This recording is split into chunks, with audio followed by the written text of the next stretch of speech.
Hukum TPN Ganjar Mahfud melaporkan kasus pengeroyokan oknum TNI terhadap 7 relawan Ganjar Mahfud ke Komnas HAM. Pelaporan dilakukan karena aksi penganiayaan tersebut dianggap mencederai hak asasi manusia, khususnya dalam bersuara dan berpolitik.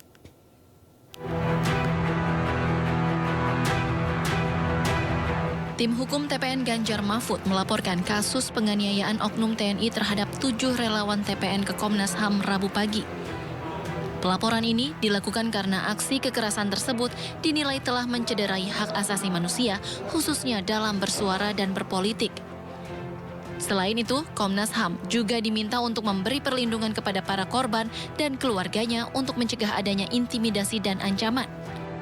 Kami tim hukum TPN Ganjar Mahfud hari ini menyampaikan laporan kepada Komnas HAM terkait dengan apa yang terjadi di Boyolali, peristiwa yang terjadi pada tanggal 30 Desember yang lalu ya.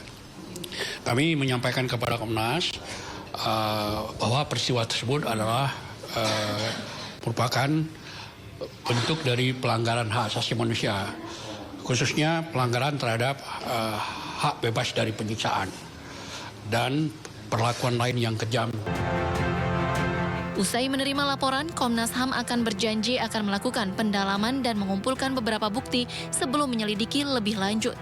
Komnas HAM juga menyampaikan agar semua aparatur negara dari tingkat ASN hingga kepala daerah dalam menjalankan tugasnya tidak mencampur adukan tugasnya sebagai aparatur negara dengan politik di masa kampanye. Dari laporan itu memang masih ada beberapa hal yang perlu kita dalami. Misalnya kita butuh kronologis yang lebih rinci dari tim hukum. Demikian juga kita butuh salinan visum. Kemudian kita juga masih memerlukan salinan atau rekaman CCTV.